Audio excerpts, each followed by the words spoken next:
Hi friends, कैसे हैं आप सब। आज देखेंगे अनुपात समानुपात के क्वेश्चन है। ये वे क्वेश्चन है जो हर परीक्षा में पूछे जाते हैं और ये ऐसे क्वेश्चन है कि किसी न किसी परीक्षा में आए हुए हैं। ठीक है, इनको ध्यान से देखना और ट्रिक भी ध्यान से देखना, ये फिर पूछे जाएंगे इस प्रकार के क्वेश्चन। ठीक है, और मैं आपको बीच में कहना चाहूँगा, अगर आप किसी परीक्षा की तैयारी कर रहे हैं, किसी एग्जाम की तैयारी कर रहे हैं, तो उसको कंटिन्यू रखिए, उसको छोड़िएगा नहीं।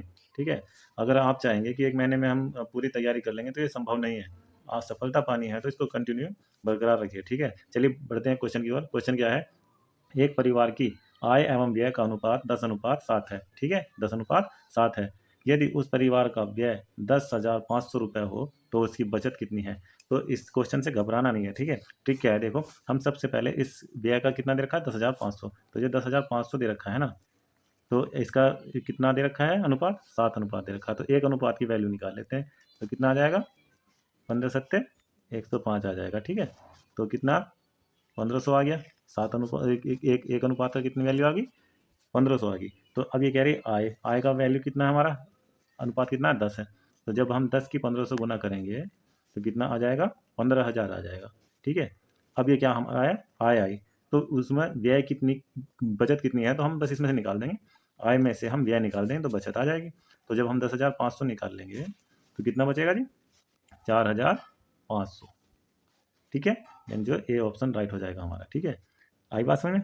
अगर समझ में आया हो तो प्लीज़ वीडियो को लाइक और चैनल को सब्सक्राइब कीजिए। चलिए नेक्स्ट क्वेश्चन की ओर बढ़ते हैं। नेक्स्ट क्वेश्चन है हमारा, 7,000 रुपये की राशि ए, बी तथा सी में इस प्रकार विभाजित की गई है कि ए तथा बी के अंश 2:3 के अनुपात में है। यदि बी तथा सी के अंश 4:5 के अनुपात में है तो बी का हिस्सा कितना होगा। तो इसमें बी का हिस्सा निकालना है। ठीक है, तो हम सबसे पहले क्या करेंगे, उल्टे एन वाली ट्रिक लगाएंगे, क्योंकि ये ए बी 2:3 दे रखा है और बी और सी, बी तथा सी का कितना दे रखा है, 4:5। तो एक नया रेशियो निकाल लेंगे, जो मतलब नया अनुपात निकाल लेंगे जो ए बी सी के बीच में होगा। तो उल्टा एन का क्या बता रहा है मैं, जैसे ए बी और बी सी, इसका निकालते हैं ना, तो इसका अनुपात लिख लेते हैं, कितना है, 2:3। ठीक है, और बी सी का कितना है, 4:5। तो उल्टा हम एन में ऐसे बता रहा था, ऐसे गुना करते हैं इसकी। ठीक है, इसको याद रखना। तो 2 चौक 8 हो जाएगा। ठीक है, 4 तिया 12 हो जाएगा और 3 पंजे 15 हो जाएगा। ये आया इसका। ठीक है, तो ये हमारा नया अनुपात हो गया। ठीक है, तो ये किसका, ए का, और ये बी का, और ये सी का। तो हमें किसका निकालना है, बी का निकालना है। तो बी का कितना है, 12 है। ठीक है, तो इन तीनों को क्या हम ऐड करते हैं, गुना कितना कर देंगे हम, 7,000। ठीक है, गुना 7,000 टोटल को। अब इसमें जो तीनों को ऐड करते हैं इसको भाग देने के लिए। ठीक है, तो कितना हो जाएगा, 12 और 15 27, 27 और 8 कितने हो जाएंगे हमारे, 35। ठीक है, अब 35 को इससे डिवाइड कीजिए, 35 दूनी 70, यानी 200 आया। अब 200 आ गया ना। अब 200 की 12 से गुना करेंगे तो कितना आ जाएगा, 2400 हो जाएगा, जो कि हमारा ये ऑप्शन हमारा राइट आंसर हो जाएगा। ठीक है जी, आया समझ में। चलिए नेक्स्ट क्वेश्चन देखते हैं। नेक्स्ट क्वेश्चन बिल्कुल बढ़िया होगा एकदम, और एक एकदम आसान तरीके से बताऊंगा। ठीक है, तो क्वेश्चन क्या है, एक विद्यालय के छात्रों की कुल संख्या 660 थी, उसमें लड़कों तथा लड़कियों का अनुपात 13:9 था। कुछ दिनों बाद 30 लड़के विद्यालय में और आ गए, पर कुछ लड़के चले गए। तदनुसार लड़के तथा लड़कियों का नया अनुपात 6:5 हो गया। ठीक है, तो विद्यालय से जाने वाले लड़कों की संख्या ज्ञात करनी है। ठीक है, तो देखने में बहुत भारी है और बस इसको सोचना है, सोच के करना है, और ट्रिक देखिए। ठीक है, तो चलिए देखते हैं ट्रिक क्या है। सबसे पहले हम क्या करेंगे, जो 660 है ना टोटल, हम इसके एक अनुपात, मतलब एक अनुपात का हम वैल्यू निकालेंगे। तो वैल्यू निकालने के लिए क्या करेंगे, इस 13 और 9 को जोड़ देंगे। ठीक है, 13 और 9 कितना हो गया, 22 हो गया। ठीक है, अब 22 तिया 66। ठीक है, यानी 30, एक अनुपात की वैल्यू कितनी आ गई, 30 आ गई। तो अब हम इसका अनुपात अलग अलग लिख लेते हैं। 13 अनुपात की कितनी हो जाएगी, 13 तिया 39, यानी ऐसे लिख दूँ, 13 अनुपात बराबर कितनी हो जाएगी, 13 तिया 39, 390 हो जाएगी। ठीक है, उसी प्रकार से यहाँ 9 की कितनी हो जाएगी, 9 का कितना हो जाएगा, 9 तिया 27। ठीक है, 270 हो जाएगा। ठीक है, अभी वो क्या कह रहे हैं कि 30 लड़कियां और आ गई। ये अनुपात लड़कियों का है ना, गर्ल्स का जी लिख दूं और बी का बॉय लिख देता हूँ। ठीक है, तो इसमें 30 लड़कियां और आ गई, तो कितनी हो गई है, 300 हो गई। ठीक है, ध्यान से देखना, 300 हो गई, कितनी, 300 हो गई लड़कियां। तो नया अनुपात क्या बना, 6:5 बना। तो लड़कियों का कितना है, 5 है, यानी 5 अनुपात की वैल्यू 300 है। ठीक है, तो 6 अनुपात की कितनी होगी, तो एक का निकाल लेंगे। ठीक है, तो एक अनुपात की वैल्यू कितनी आ गई, 60 आ जाएगी। तो अभी कितने की, 6 की कितनी आ जाएगी, 60 की गुना जब 6 से करेंगे तो कितनी आ जाएगी, 360 आ जाएगी। ठीक है, तो अभी क्या करना है, देखो हमारी कितनी, पहले कितनी थी जब लड़के हैं थे, गए नहीं थे, 390 थी उनकी संख्या, अभी कितनी हो गई 360। तो कितने चले गए, जब हम 390 में से 360 निकाल लेंगे तो कितने आ जाएंगे हमारे, 30। ठीक है, यानी 30 लड़के यहाँ से चले गए, स्कूल से चले गए। ठीक है जी, आगे ना समझ में, बिल्कुल आसानी से समझाया, देखो बस ध्यान से करते जाओ और आसान से एकदम सेकंडों में हो जाएगा जब आप करोगे। ठीक है, चलिए नेक्स्ट क्वेश्चन देखते हैं। नेक्स्ट क्वेश्चन है हमारा क्वेश्चन नंबर 4, एक आदमी 7 बेटों, 3 बेटियों और 5 भतीजों के बीच बांटने के लिए 12,600 रुपये की राशि छोड़ता है। यदि हर बेटे को हर भतीजे से 3 गुना राशि मिले और हर बेटे को हर भतीजे से 7 गुना राशि मिले तो हर बेटी का हिस्सा कितना होगा। तो इसमें प्रत्येक बेटी का हिस्सा बताना है कितना होगा। ठीक है, तो इसमें ऐसे क्वेश्चन में क्या करेंगे, इसमें बस करते जाओ। देखो क्या है, ये कह रहा है 7 बेटे, हर भतीजे से कितना, 7 गुना, तो 7 कर दो। ठीक है, फिर कह रहा है क्या, 3 बेटियां और उससे कितने भतीजे से कितने, 3 गुना, ये इनकी पहले निकालो, कितना हो गया 49। ठीक है, अब 3 बेटियां और 3 गुना कह रहा है, तो कितना आ जाएगा, 9 आ जाएगा। ठीक है, और फिर क्या कह रहा है, 5 जो भतीजे हैं तो 5 की तो 5 ही रहेगा। ठीक है, तो जो अनुपात आया कितना आया, 49:9:5। ठीक है, देखो अब देखते जाओ इसको, देखो कैसे होगा। तो कितनी टोटल संख्या कितनी है इसकी, टोटल जो हमारी राशि है कितनी है, 12,600। ठीक है, तो हमें एक उसकी निकाल लेते हैं कितनी, तो क्या करना होगा, हमें एक अनुपात की वैल्यू निकालते हैं। तो एक अनुपात की वैल्यू निकालने के लिए क्या करेंगे, इन तीनों अनुपात को जोड़ देते हैं। ठीक है, तो कितना हो जाएगा, 49 और 9 58 और 5 63। ठीक है, 63 आ जाएगा, तो उसमें एक अनुपात की वैल्यू आ जाएगी। ठीक है, तो कितना आ जाएगा, 63 दूनी 126, यानी 200 आ जाएगा। ठीक है, अब 200 एक अनुपात की वैल्यू है। ठीक है, अब ये कह रहा है बी का मतलब तो हर बेटी को कितना हिस्सा मिलेगा, तो बेटी का हिस्सा कितना है, 9 अनुपात है ना, तो कितना हो जाएगा 1800। अब यहाँ राइट मत कर देना 1800। ठीक है, अगर उसमें क्वेश्चन में 1800 दे रखा है तो राइट मत कर देना, ये तीनों तीनों लड़कियों का आया है। ठीक है, तो वो कह रहा है प्रत्येक लड़की का, तो प्रत्येक लड़की का करने के लिए क्या करेंगे, हम 1800 को 3 से भाग करेंगे, तो कितना आ जाएगा, 3 6 18। ठीक है, यानी 600 इसका राइट आंसर हो जाएगा। ठीक है, आई बात समझ में, अच्छा लगा हो क्वेश्चन तो प्लीज़ वीडियो को लाइक कीजिए, मैं फिर से कह रहा हूँ। ठीक है, चलिए नेक्स्ट क्वेश्चन देखते हैं।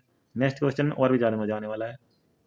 नेक्स्ट क्वेश्चन है हमारा, एक थैली में, ये क्वेश्चन तो पूछा जाता है। ठीक है, एक थैली में 1 रुपये 50 पैसे और 25 पैसे के सिक्के 5:6:8 के अनुपात में है। यदि कुल राशि 240 रुपये हो तो 25 पैसे के सिक्कों की संख्या कितनी होगी, ये बताना है, 25 पैसे की संख्या कितनी होगी। तो देखो कैसे कैसे होगा ये। सबसे पहले हम क्या करते हैं, ये बताइए 1 रुपये में कितने पैसे होते हैं, 100 पैसे होते हैं ना, ऐसे लिख लेंगे, और 50 तो 50 सही है, और ये 25। अब हम इसको काटेंगे तो कितना आएगा, 1 25 का 25, 25 दूनी 50 और 25 चौका 100। ये जो इसका वो आया अनुपात आया, ठीक है, इस अनुपात की इस वाले अनुपात से गुना कर देंगे। ठीक है, तो 8 ही का ना 8 हो जाएगा। ठीक है, अब 6 कितना, 6 दूनी 12 हो जाएगा। ठीक है, 5 चौक 20 हो जाएगा, ये आया। ठीक है, अभी हम इसको क्या करेंगे, कितने से कट जाएगा, 4 से कट जाएगा, तो कितना आ जाएगा, 4 दूनी 8, 4 तिया 12, 4 पंजे 20, ये निकल के आया हमारा अनुपात नया। ठीक है, इसी से ही ये सवाल होगा, इतना कर लिया समझ लो सवाल हो गया। ठीक है, यही इसमें ट्रिक है। तो कितना दे रखी, टोटल वैल्यू कितनी दे रखी पैसों की, जो राशि है वो कितना है, 240 रुपये है। ठीक है, तो हमारा जो इसका कितना आएगा, अनुपात का जो योग आएगा वो कितना आएगा, 5 और 5 10 आ जाएगा। ठीक है, 5 और 3 8 और 2 10 हो जाएगा ना, तो इसके 0 से 0 साफ हो जाएगा। तो ये जो 24 आया है, ये क्या है, ये क्या, एक अनुपात की वैल्यू है। 24 क्या, एक अनुपात की वैल्यू है। तो क्या करना है हमें, इस वाले जो अनुपात दे रखा है ना, इसका 25 पैसे वाला, 25 पैसे की सिक्के की संख्या तो पता नहीं है, तो ये जो 25 पैसे की संख्या का अनुपात दे रखा है, बस इससे इसकी गुना कर दो, 24 गुना 8 बराबर कितना आ जाएगा, 192। ठीक है, जो कि ए ऑप्शन हमारा राइट हो जाता है। ठीक है, आई बात समझ में, क्वेश्चन अच्छा लगा हो तो फिर से कह रहा हूँ वीडियो को लाइक कर देना प्लीज़। ठीक है, नेक्स्ट क्वेश्चन देखते हैं। नेक्स्ट क्वेश्चन में और मजा आने वाला है।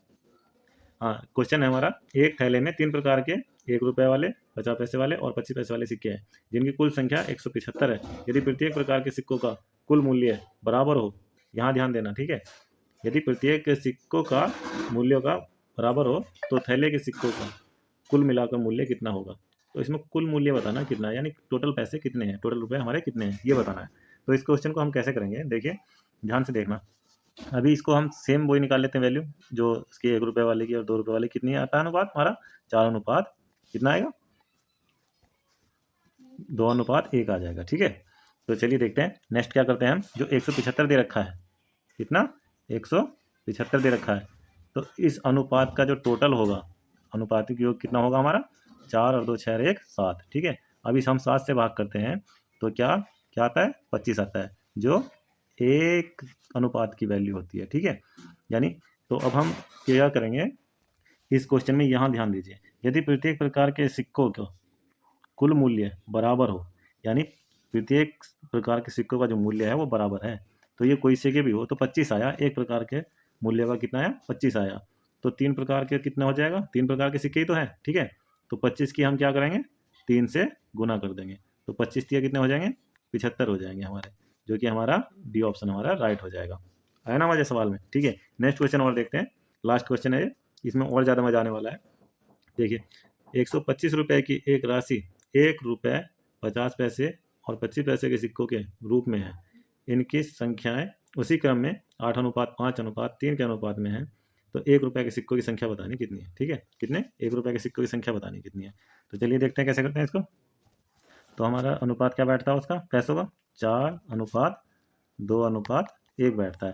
तो अब हम इसमें इसमें अनुपात दे रखा है इसका ये, तो इस अनुपात में इसकी गुना कर लेते हैं। ठीक है, तो 8 चौक, जब हम इसकी गुना करेंगे 8:5:3 की करेंगे तो 8 चौक 32 हो जाएगा, दो पंजे 10 हो जाएगा, और 3 का ना 3 हो जाएगा, यानी 3 10 और 3 आया। ठीक है, 32:10:3 आ गया। ठीक है, ये हमारा नया अनुपात आ गया, इसी से ये सवाल होगा। ठीक है, तो कैसे करेंगे, तो हमारा टोटल कितना दे रखा है, 225 रुपये दे रखा है, और हमें निकालना कि इसका 1 रुपये वाले सिक्के निकालना। तो 1 रुपये वाले सिक्के का अनुपात कितना दे रखा हमारा, 32 आया, तो 32 लिख देंगे। तो टोटल अनुपात जो अनुपात का टोटल होता है वो कितना नीचे लिखते हैं, तो कितना हो जाएगा, 32 45 हो जाएगा, 32 10 42 3 45 हो जाएगा। अब 45 की हम जब इसको सॉल्व करेंगे तो कितना आ जाएगा हमारा, 15 थिया 45 और 15 15 आ जाएगा, और 3 पंजे 15, यानी 5 गुना 32 करेंगे हम तो कितना आ जाएगा हमारा, 160, यानी डी ऑप्शन हमारा राइट हो जाएगा। देखिए आया ना मजा एकदम, कितनी आसानी से हो गया। ये अगर तरीका आप सीख गए, अनुपात निकालना सीख गए, तो ये किसी इस प्रकार का क्वेश्चन 100% राइट होगा। ठीक है, अगर वीडियो अच्छी लगी हो तो प्लीज़ वीडियो को लाइक और चैनल को सब्सक्राइब कीजिए। इसी के साथ जय हिंद।